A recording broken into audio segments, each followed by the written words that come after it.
Yo, what's up? Welcome back to another quick Flutter tutorial.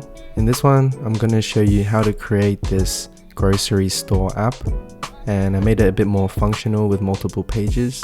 So I've got an empty cart and you can add items to your cart and it will calculate the total price so that the user can then pay and also remove the items as well.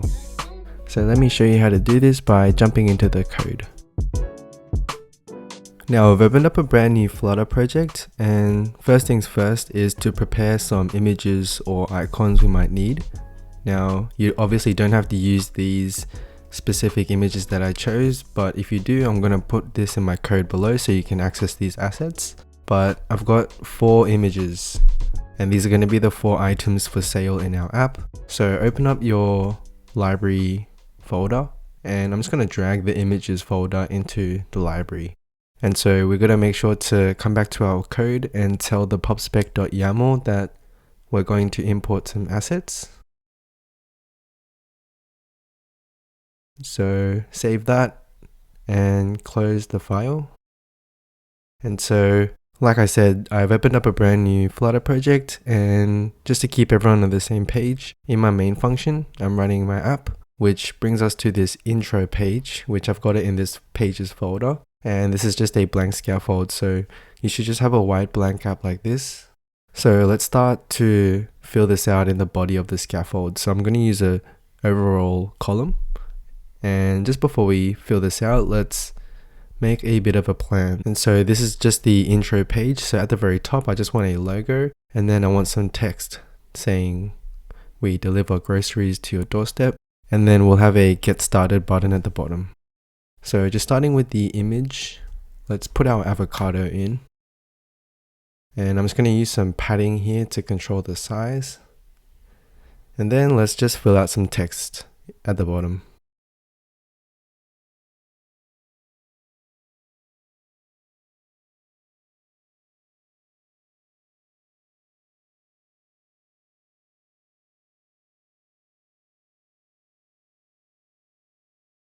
Now you can see the way it's aligning at the start. So the text align, I actually want this to be in the center.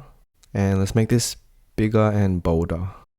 And coming back to the image, for the padding, I actually want to be more specific and be 80 for the left, right, and the bottom.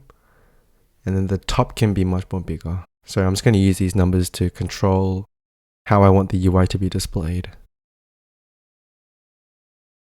Let's have a bit of a subtitle. And then finally, let's have our get started button.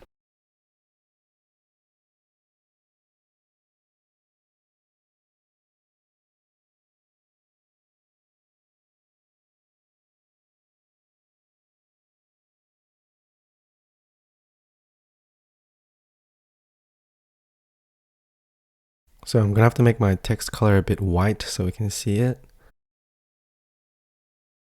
And of course, you know, I don't like any sharp corners, so let's make the corners more round.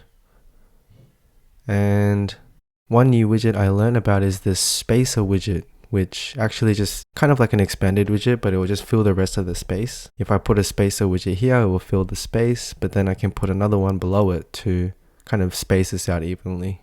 Sweet, now everything's looking good except for the fact that the font, I actually want to use a Google font to make this look a little nicer. So let's go to the pubspec.yaml and introduce this package.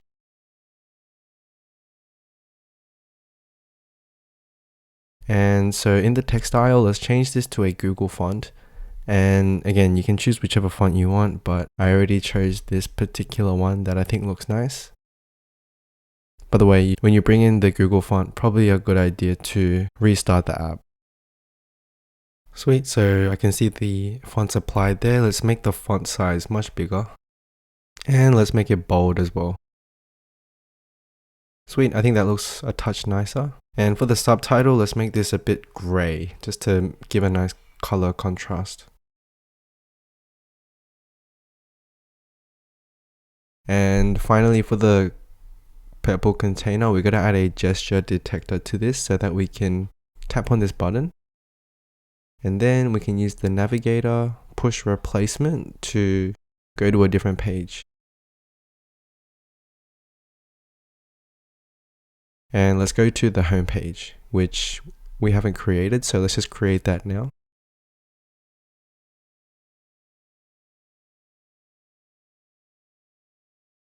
So here's our scaffold, and now we can import it. And so let's see if this works. Sweet. So if I click on get started, I'm going to go to this new page, and now it's time to fill out the home page. So again, I'm just going to use a column, and let's create a bit of a plan. So let's just have a nice text widget to sort of greet the user.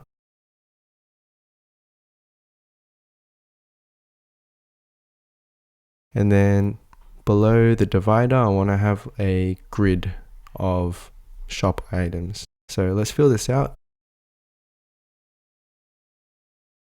Now you can see the text widget is going to be really up there in the top corner. So I'm going to wrap the column in a safe area widget, which basically makes our UI kind of avoid that top section with the notch and everything. So let's do that. And if you want to add more space to it, then just put in a sized box. And then the main padding I'm going to put in is symmetrically, horizontally. Let's just put some padding there.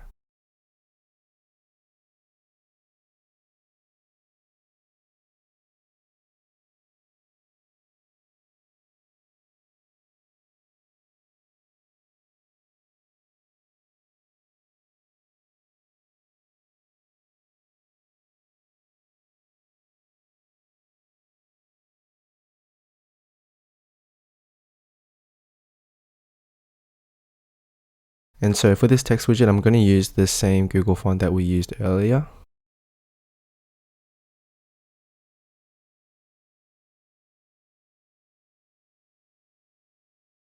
And the divider, this is just a nice little line, a very faint line, just to kind of divide the screen a bit. So you can control the thickness for this guy, but I'm just going to add some padding, and thickness, I'm just going to leave it what it was.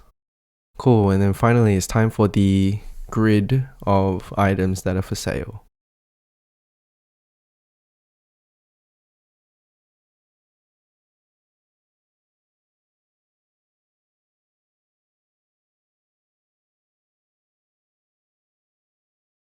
So for the grid view, I'm just going to put it in an expanded widget to fill up the rest of the space. And specifically, I want to use a sliver grid delegate with fixed cross-axis count. And for the cross-axis count, this just means how many you want in each row. So I'm just going to put 2 in each row.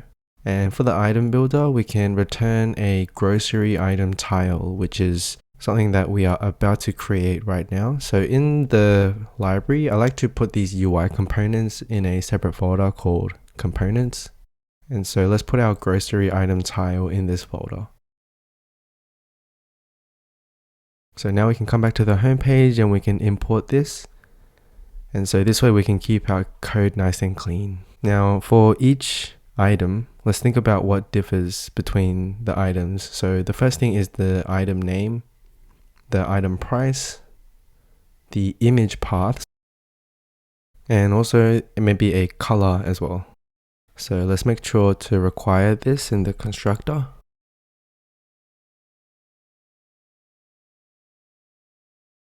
And so now we can come back to the homepage and it's going to require us to fill out those parameters.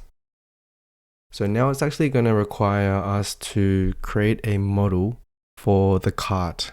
So there's going to be the shopping cart for the items that we can hold. And I'm going to use provider for the state management. So let's create our cart model. So we're going to extend the change notifier. And the first thing is to create a list of items that are on sale. So the way I want to structure this data is similar to what we saw before. So the item name, the price, the image, and then the color. So here we can create our items. So the first thing is an avocado, let's say $4, and we'll go for a green color. Okay, so we're going to do the same thing for the other items, and I'm going to have 4 items in total.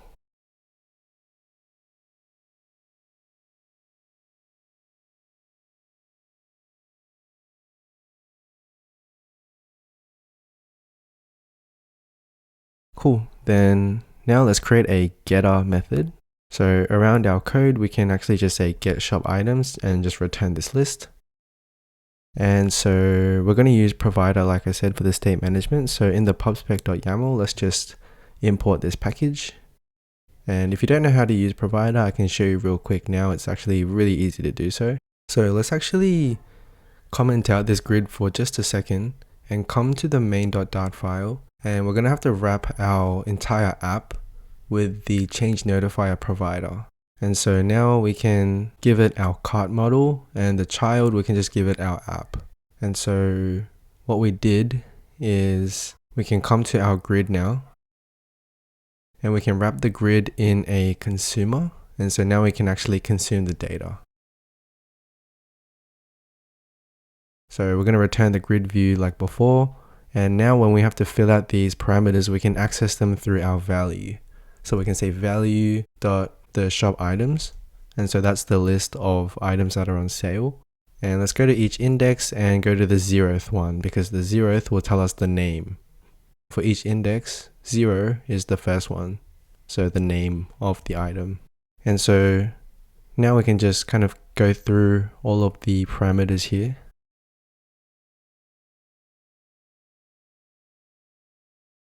Cool, so now that we have these 4 parameters, let's actually fill out this item tile. So again, just to have a bit of a plan, let's just start with the image and then the name of the item and then the price of the item with a button. So if I just start with the image, let's see if we get an image.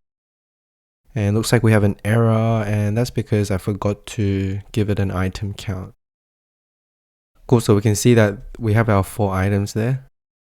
And now we can slowly start decorating it. So let's change the height. And let's decorate the container as well. And then add padding.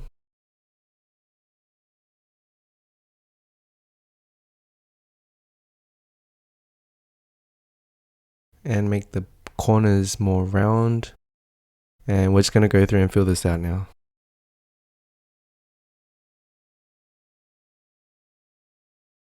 And for the price, I'm actually going to put this on the button itself.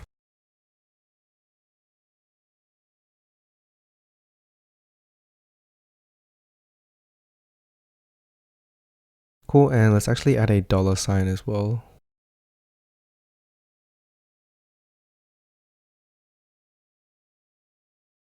And for the overall column, let's just space this out.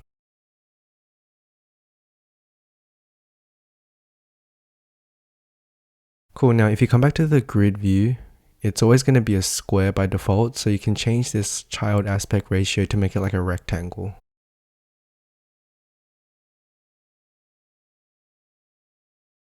Sweet, and now we just need a cart. So let's put in a floating action button so we can access this cart.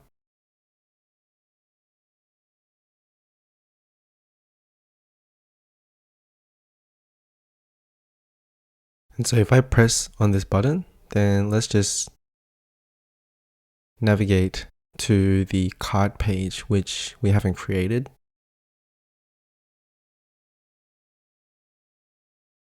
So let's create this now.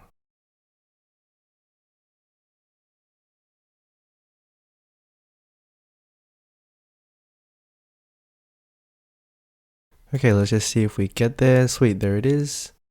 Okay, now for each of these tiles, we want to be able to click on this button. So you can see it requires a void function. So I'm just going to copy this and let's pass this callback into our homepage. So what that means is if you come back to the homepage, we have to fill out this method. So what's going to happen when the user clicks on this button? And essentially what I want is I want the item to be in the cart. We're going to have to create a cart now. And essentially what that means is we're just going to have a list of cart items, and it's going to be an empty list at the beginning. But then we'll create some methods here. So one for adding an item to the cart, removing item from the cart, and also another method later on is the calculating the total price. So if I'm going to add an item to the cart, I'm going to need to know the index to know which item I'm adding. And then let's just add it in. Cool, and the thing we need to do with providers is to notify the listener. So this will just help all the other widgets to update the data. Sweet, and now let's remove an item from the cart.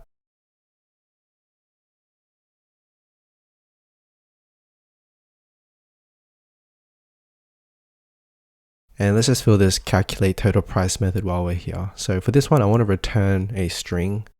So if I call this method, then let's calculate the total price of everything in the cart. Okay, so to do that, I'm going to use a for loop and just go through the list of cart items.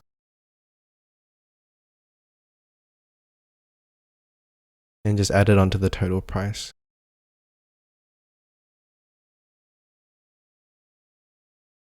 And this one is a 1 because that's where the item price is. Cool, but I want to just kind of convert everything back to a string with 2 decimal place. Sweet, everything's set up. So if I click on these buttons now, then we can say provider of, go to the cart model, and then we can now call the method add item to cart. Cool, and if I come to the cart page, I'm not actually displaying anything, so let's just display something. We're going to use a expanded list view. And let's use a list tile to display these items. So if I just return item, you can see it's just going to return item. So first thing is I have to be able to access that data, right, in our cart. So let's wrap this in a consumer so that we can consume the data and just return the same column. And now we've got this value. So we can say value, cart items, and then just however many is in there. And let's get the item name first. So that's going to be the 0th index.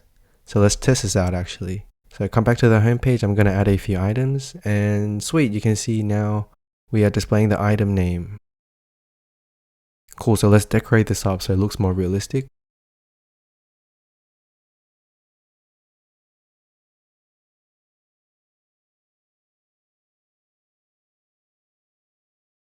And so again, with this value, we can access all of the other attributes for the item. Right, so for the leading, let's just put in that image.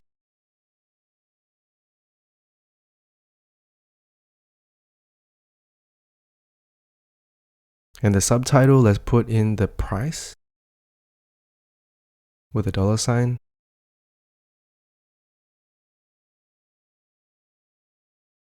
And for the trailing, I'm going to put in an icon to remove this item from the cart. So let's put it in an icon button so that we can have a onPress method. And if I do hit this button, then we can access that remove method that we created earlier. Right, so you should see the remove item from cart. Cool, then this should work. So first of all, I have no items in the cart. Let's add some, and then we can remove them. So hell yeah, it's got a functioning shopping cart. Okay, now what we need is we just need a pay now button and also calculate the total price. So let's just start with a text widget saying total price.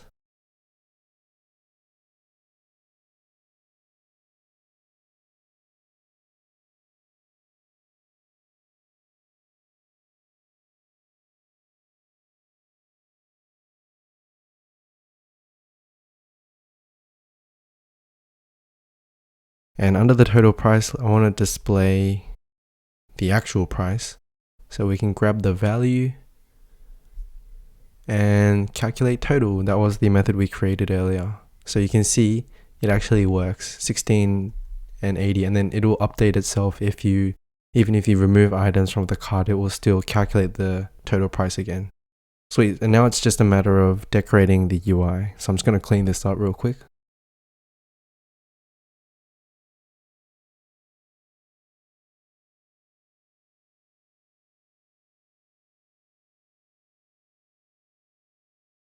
And on the right side, let's have a pay now button so that the user can give us some money.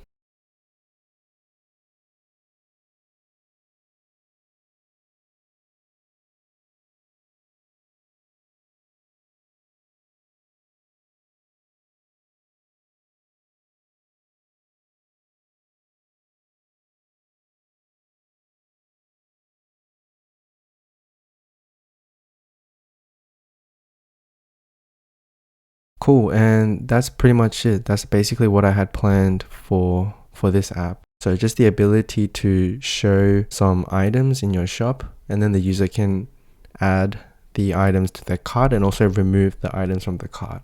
And then now we also have a kind of call to action with the pay now button as well. So I'm just gonna copy some text widgets and make this a little bit more prettier, like in the cart. Let's actually just change this to that font, the Google font that we had before.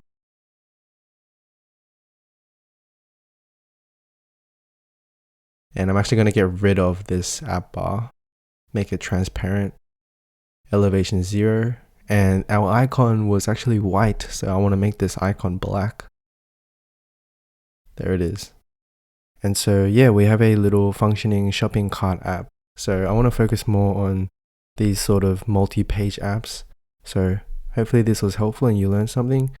From here, the natural progression could be, add some authentication to actually handle users, and also maybe a payment page at the very end. So I want to make more apps like this and make it more functional with multiple pages. So let me know if this is something that's interesting for you. I'm going to put the code for this in my GitHub below so you guys can check it out. Play around with it and let me know if you have any problems, and I'll try to help you. But other than that, thanks for watching, and I'll catch you guys in the next one. Peace.